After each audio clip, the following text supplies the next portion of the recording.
네, 언론을 보면 최근에 그 전북대학교 교수님들이 그 연구 활동들을 왕성하게 이렇게 뭐 하고 있다, 이렇게 하고 있고, 최근 이제 코로나 사태를 보면은 아스트라제네카, 일명 아제라고 불리는 것들이 영국의 뭐 대학에서도 이렇게 개발을 하고, 뭐 모더나도 이제 미국에서 대학 연구소에서 이제 개발을 하고 있는데, 그렇다면 우리 그 전북대학교에서 그 연구로서 요런 이제 좀 신약 개발이라든지 또 다른 그런 것들을 전북대학교에서 그런 연구 성과들이 좀 나타나고 있는 건지, 각 대학교들에도 이런 뭐 여기 연구소가 또 있는 걸로 알고 있는데 이제 이런 것들이 좀 있는 건지 그거 좀 여쭤보고 싶었어요.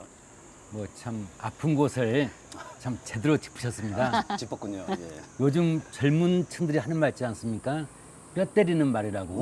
원래 뼈 때리는 이렇게 아, 말을 네. 잘해요. 막 해요 제가. 예. 예, 그렇죠. 모더나는 그 하버드대와 MIT를 나온 친구들이 공동으로 창업한 바이오 벤처 회사입니다.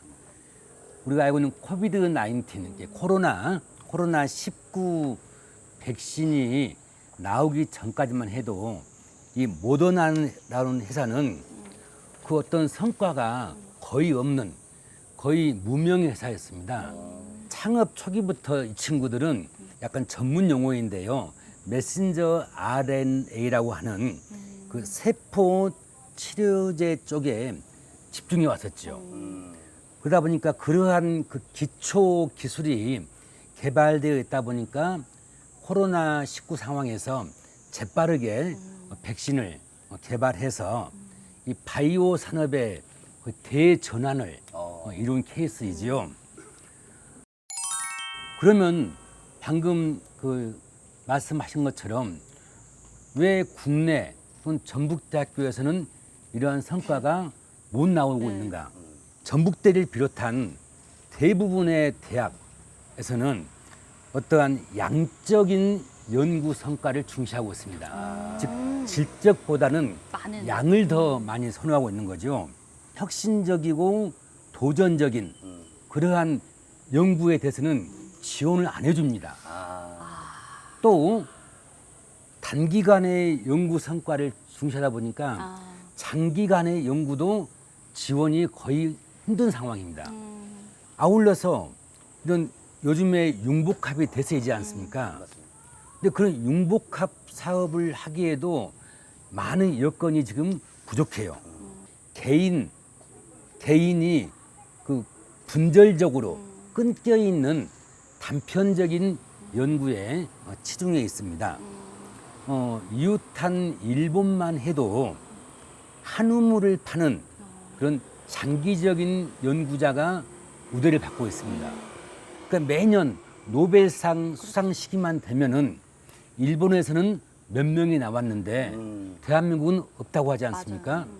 모더나라든가 뭐 그런 사례에서 보듯이 대한민국의 어떤 국가적인 차원 또는 대학에서의 연구에 대한 문화 또는 연구 정책이 변화가 꼭 필요하다고 볼 수 있습니다. 그러니까 자신의 전공 분야에서 뭔가 장기적으로 이끌어 갈 수 있는 그런 게 어떻게 보면은 정부의 지원이라든지 이런 것들이 필요한데 사실 그렇다고 정책만을 조금 탓할 수는 없잖아요. 왜냐하면 전북대학교도 저희가 알고 있기로는 뭐 인수공통연구소라든지 LED 연구소 그리고 고온 플리즈마 연구소 등 굉장히 유명한 연구소가 있는 것으로 알고 있는데 사실 이들 연구소에서 두드러진 또 괄목할 만한 성장을 보여주고 있지는 않은 것으로 알고 있습니다. 그러면 이제 앞으로 향후 중점적으로 전라북도가 수행해야 할 연구 분야가 또 어디인지 좀 말씀을 해주세요. 네, 앞서 말씀드렸던 국가적인 차원의 연구 정책 방향과 같은 맥락입니다. 그렇죠. 전북대학교를 대표하는 인수공통 전염병 연구소, LED 연구소, 고온 플라즈마 연구소, 매우 우수한 연구소입니다. 국가적인 차원에서 예산을 400억, 500억을 들여서 지은 것입니다. 현재 국가에서 진행하고 있는 여러 가지 연구 지원 사업들이 잘 이해가 안 되는 부분이 있어요. 자, 그럴싸하게 연구소 건물은 지어줍니다. 400억, 500억 들여서요. 자, 그래놓고 연구소를 지어놓고는 그 다음부터는 대학들어 알아서 운영하라고 합니다. 자, 연구소를 지어놨으면은 연구소를 돌릴 수 있는 전기료, 그렇지. 운영비, 인력, 장비가 필요하지 않겠습니까? 그런 것들은 국가에서 전혀 지원을 안 해줍니다. 대학들어 하라는 거예요. 알아서. 예. 알아서. 아까 말씀하셨던 행. 인수공통연구소 같은 경우도 1년 운영비가 한 10억이 들어갑니다. 근데 그 10억을 우리 대학의 예산을 저희가 쪼개서 겨우 운영만 하고 있는 거지요. 차제에 앞으로 이제 국가적인 차원에서 대형 연구소가 설립되면은 최소한 그들이 자립화가 가능할 때까지는 국가적인 차원에서 운영비와 기본적인 인건비 지원 등은 이루어져야지만이 그 연구소가 활성화할 수 있지 않겠습니까?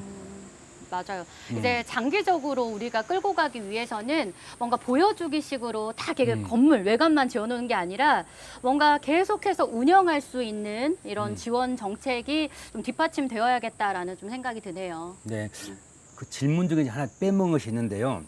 두 번째 이제 이러한 전라북도의 농생명 산업과 관련된 대학의 연구 부분이 있었는데요. 언론에서 많이 나왔지 않습니까?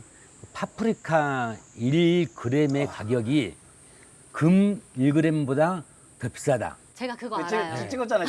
제가 이거 광고 찍었는데 그때 뭐였냐면은 그 파프리카 종자 있잖아요. 그 종자가 그냥 봤을 때는 뭐야 씨앗이야?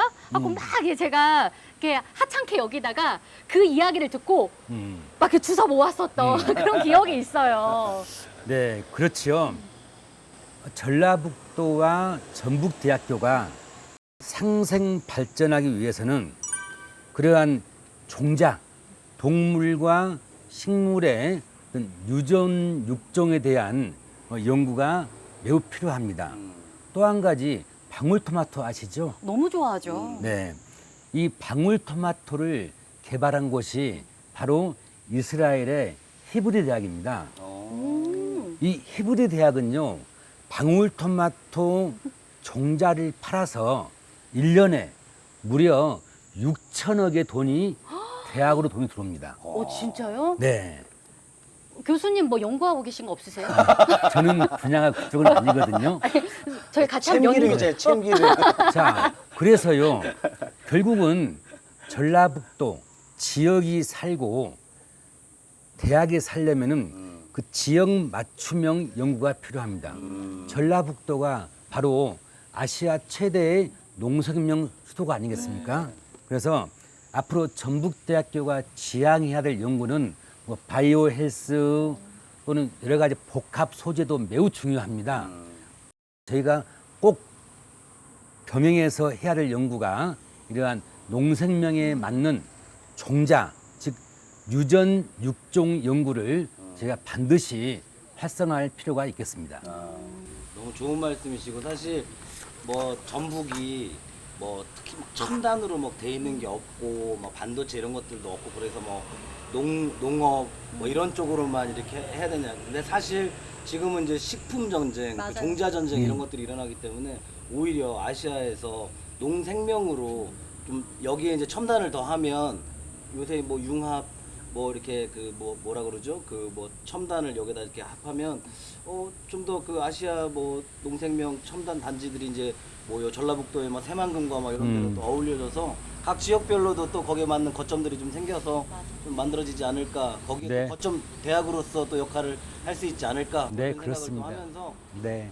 뭐 위기는 기회고 또 네. 기회는 또 그렇게 만들어 가면서 또 우리가 또 성장할 수 있는 뭐 발판을 마련하시지 않을까 그런 네, 생각을 그렇습니다. 하면서 아무튼 희망적이다. 그래도 지금은 좀 어렵지만 앞으로는 많이 좀 응원해 더- 주십시오. 네, 많이 네. 응원하도록 하겠습니다. 오늘부터 종자를 좀 연구해봐야겠어요. 연구해야 돼. 6천억씩 들어간대. 그러니까